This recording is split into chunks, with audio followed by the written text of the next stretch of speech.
This program is sponsored by Orient Pest Solutions Private Limited. Pests are smart, we are smarter. Nirman Concrete, the complete concrete solution. Co-sponsored by Shimla Biryani, स्वाद जिंदगी का. Achievers Point, better tuition, better score. নমস্কার 24 hours টিভিতে আপনাদের সবাই স্বাগত জানাই। আমি সুস্মিতা হালদার। চলে যাব আজকে বিস্তারিত খবরে। 3রা এপ্রিল প্রধানমন্ত্রী নরেন্দ্র মোদী ব্রিগেডের জনস্রোত বিরোধী দলের নেতা নেত্রীদের এক বড় ধাক্কা দিয়েছে। বাংলায় এত জনবহুল সভা প্রধানমন্ত্রী নরেন্দ্র মোদীকে 2019-এর ভোটের বিজয়ের আভাস দিচ্ছে। বিজেপি সমর্থকদের দাবা 42-এ 42 না হলেও অর্ধেক আসন তাদেরই। বিজেপি কর্মীরা তৃণমূল কংগ্রেসের দুর্নৈতিক কার্যকলাপ, গণতন্ত্রকে হত্যা, দাঙ্গা হাঙ্গামা সরকারকে সমর্থন করে না। তারা কেবল 2019-এ মোদীজিকেই দেখতে চান। আপনারা সবাই ভালো নাকি? মা কালীর আশীর্বাদ নিয়ে এবং গুরু রামকৃষ্ণ পরমহंसের নাম স্মরণ করে আজ আমি আপনার সবার সামনে পৌঁছেছি।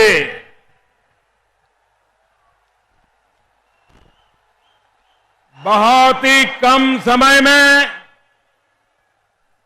यहां के पूरे तंत्र की तमाम कोशिशों के बावजूद ब्रिगेड मैदान पर इतनी भारी संख्या में पहुंचे, आप सभी को प्यार से मैं अभिभूत हूं। देश के पॉलिटिकल पंडितों को अगर 23 मई का अंदाजा लगाना है तो वो बंग भूमि से उठ रही इस लहर से अंदाजा लगा सकते हैं। साथियों, बंगाल की कविता और क्रांति का रिश्ता दुनिया में अनूठा है। विद्यापति, चंडीदास, जयदेव, ललन फकीर, नजरुल इस्लाम, बंकिम चंद्र चट्टोपाध्याय और गुरुदेव ने बंगालियों की आवाज को मधुरता दी, तो खुदीराम बोस, सूर्य सेन, श्री अरविंदो और नेताजी सुभाष चंद्र बोस सहित अनेक वीर वीरांगनाओं ने क्रांति को आत्मा दी। क्रांति और कविता का यही रिश्ता नए भारत के सपनों को साकार करने में काम आने वाला है। मेरी आप सबसे प्रार्थना है, आगे आने की कोशिश मत कीजिए। ब्रिगेड मैदान ने इसके पहले कभी इतनी बड़ी भीड़ देखी नहीं।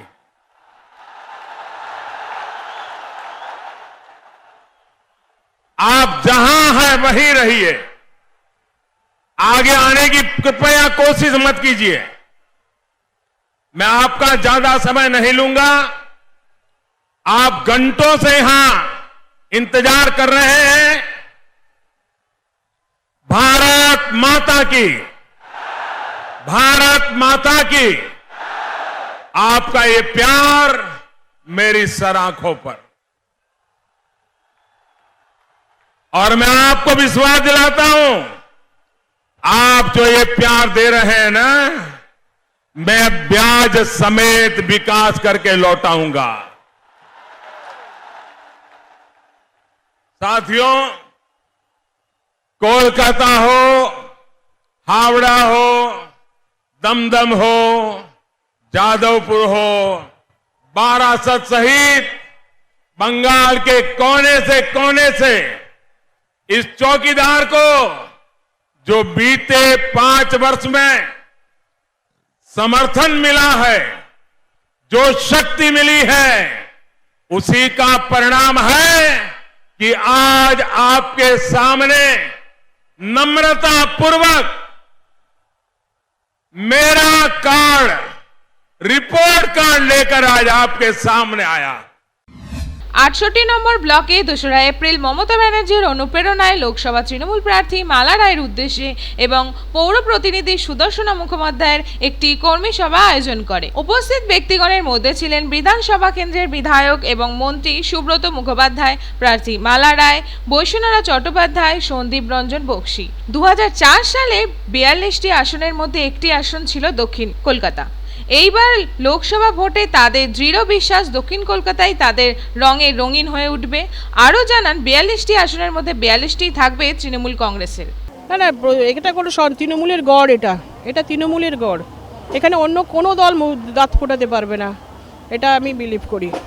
এবং এটা জানবেন, মানুষ তৃণমূলকে সবসময় আশীর্বাদ করেছে। যখন 2004 সালে সব জায়গায় আমরা হেরে গেছিলাম, কিন্তু দক্ষিণ কলকাতা কিন্তু জিতে গেছিল। সুতরাং এটা নিয়ে নতুন করে ভাবনার কিছু নেই। মানুষ, দক্ষিণ কলকাতার মানুষ মমতা বন্দ্যোপাধ্যায়ের সঙ্গে তঞ্চকতা করবে না। নিশ্চয়ই আমাদের নেত্রী, আমাদের একটাই নেত্রী, তার নাম মমতা বন্দ্যোপাধ্যায়, তার ক্যারিসমাতেই আমরা লড়ছি। আর 42টি কেন্দ্রেই প্রার্থী হচ্ছেন মমতা ব্যানার্জি। সুতরাং তার লড়াই আমাদের সকলের লড়াই। তিনি আমাদের 42টা কেন্দ্রেই প্রার্থী মমতাবাদী। না, এখন নতুন এক্সপিরিয়েন্স, প্রচুর কর্মী, প্রচুর জায়গা ঘোরা। এখন ওয়ার্কার্স মিটিংয়ে আমরা কমপ্লিট করতে পারছি না, এত কর্মী আমাদের, যাদের কাছে না যাচ্ছি তারাই খুব অভিমান করছে। সুতরাং আমরা সেই জায়গা থেকে আমাদের লড়াইটা এবার একটু নতুন বটেই, অনেক রোমাঞ্চিত। তাছাড়া তৃণমূলের জন্মলগ্ন থেকে আমরা আছি, তৃণমূলকে আমরা হাতের তেলোর মতো চিনি, তৃণমূলকে তৈরি করেছি আমরা। 7.5 বছর আমি মহিলা প্রেসিডেন্ট ছিলাম, সারা বাংলা ঘুরে বেড়েছি। সুতরাং আস্তে আস্তে, তখন আমাদের এত গাড়িও ছিল না একটা যে পৌঁছাবো মানুষের কাছে, কিন্তু সেটা করতে পেরেছি আমরা আস্তে আস্তে, তিলে তিলে। সুতরাং এই একটা রক্তের ব্যাপার আছে। হ্যাঁ, আমাদের ভোটার আছে তো, আমাদের অনেক ভোটার আছে ওখানে। আমরা পৌঁছেছি, তারা নিজেরা স্বতঃস্ফূর্ত হয়ে এখানে চাইনিজ ভাষায় ওরা প্রচার করছে। এটা দেখো গুড সাইন। হ্যাঁ, গুড সাইন। আমি জানি, ওরা আমাকে ইনভাইট করেছে, আমি যাব ওদের এলাকায়। ব্রিগেডে যাবার আগে শিয়ালদাহে বিজেপি সমর্থকদের উপচে পড়া ভিড় ছিল শিয়ালদহগামী ট্রেনে চোখে পড়ার মতো। মমতা ব্যানার্জির অনুপ্রেরণায় বিধায়ক স্মিতা বক্সির উদ্যোগে উত্তর কলকাতা মহাজ্যোতি সদনে একটি তৃণমূল কংগ্রেসের কর্মী সভা আয়োজিত হলো। উপস্থিত ছিলেন উত্তর কলকাতা প্রার্থী সুদীপ বন্দ্যোপাধ্যায়, বিভিন্ন অঞ্চলের তৃণমূল কংগ্রেসের কাউন্সিলর। কংগ্রেস নেতা মোহাম্মদ আকরম তার 200 জন দলীয় কর্মীদের নিয়ে তৃণমূল কংগ্রেসে যোগ দেন। উত্তর কলকাতা প্রার্থী সুদীপ বন্দ্যোপাধ্যায় দাবা করেন, এই লোকসভা নির্বাচনে 42টির মধ্যে 42টি আসনই পাচ্ছেন তারা। বার্তা দেব যে ভারতবর্ষের সংসদীয় গণতন্ত্র বিপন্ন, সাম্প্রদায়িক সম্প্রীতি দেশের মধ্যে এক অস্থির অবস্থার মধ্যে এসেছে।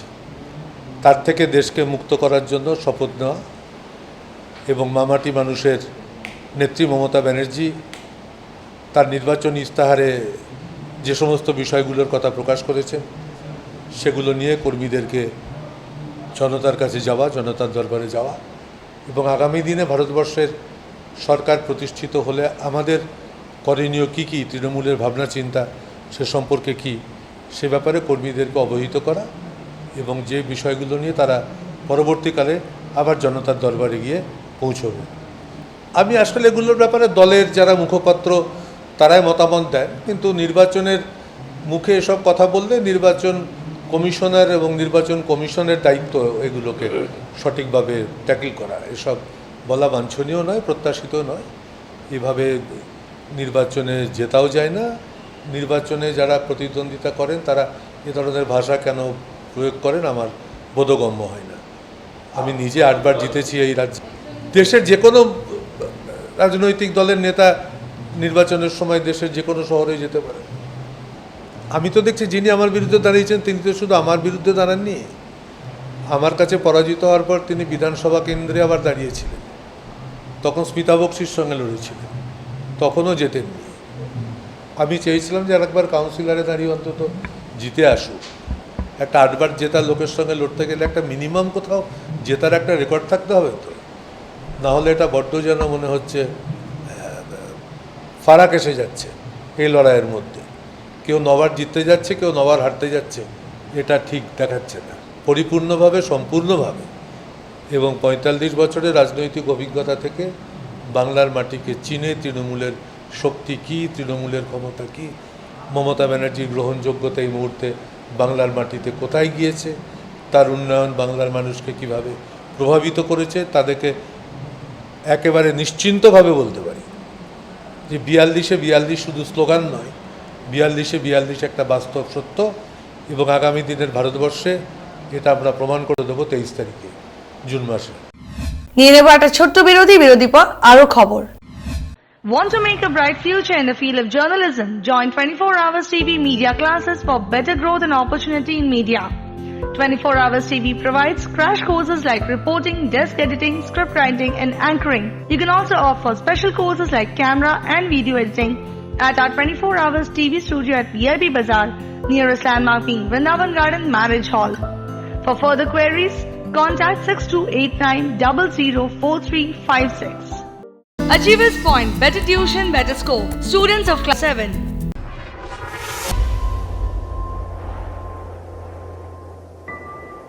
Now you can watch your favorite channel 24 Hours TV in Hathway, GTPL and City Cable.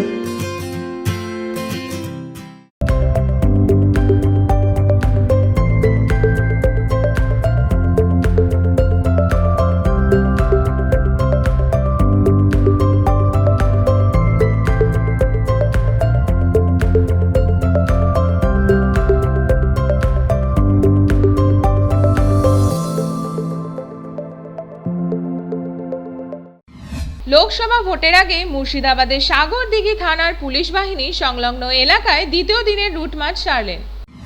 Narendra Modi tweet করে বাংলায় লিখেছেন পশ্চিমবঙ্গে আসার বার্তা এবং অপর টুইটে জানান পশ্চিমবঙ্গ জুড়ে জনপ্রিয়তা বৃদ্ধি পেয়েছে এবং মানুষের সমস্যা সমাধান করতে পারে কেবলই তাদের দল। শিলিগুড়ি মিনি ব্রিগেডে নরেন্দ্র মোদীর তোপ মমতা ব্যানার্জিকে, দিদিই নাকি উন্নয়নের স্পিড ব্রেকার, কৃষকদের ব্যাংকে টাকা ঢোকাতে বাধা দেন দিদি এবং আরও জানান চিট ফান্ডের টাকা বিধায়ক মন্ত্রী সবাই মিলে গরিবদের লুট করেছে। মুর্শিদাবাদে হরিহরপাড়া থানার বিভিন্ন এলাকায় সকালে তৃণমূল কংগ্রেসের প্রার্থী আবু তাহের খান পায়ে হেঁটে ও হুটখোলা জিপ গাড়িতে প্রচার সারলেন। উপস্থিত ছিলেন হরিহরপাড়া তৃণমূল কংগ্রেসের ব্লক সভাপতি শামসুজ্জোহা বিশ্বাস, হরিহরপাড়ার যুব তৃণমূল কংগ্রেসের ব্লক সভাপতি জিল্লার বহমান এবং সহ অন্যান্য নেতা। বুধবার দুপুর 12টা নাগাদ সারগাছি পুলিশ ফাঁড়ি থানার সামনে 34 নম্বর জাতীয় সড়কে নাগা চেকিং এর সময় 1,72,000 টাকা উদ্ধার করে এসএসটি টিম। খবর সূত্রে জানা যায় রামপুরহাট থেকে দেবাশিস সর্দার নামে এক ব্যক্তি বুলেরো গাড়ি নিয়ে যাচ্ছিল। বেলডাঙ্গা 1 নম্বর ব্লকের সারিগাছি পুলিশ ফাঁড়ির সামনে থেকে এই টাকা উদ্ধার হয়েছে। 24 Hours নিউজ আজ এই পর্যন্তই। লেটেস্ট আপডেটস এর জন্য দেখতে থাকবেন 24 Hours টিভি। নমস্কার।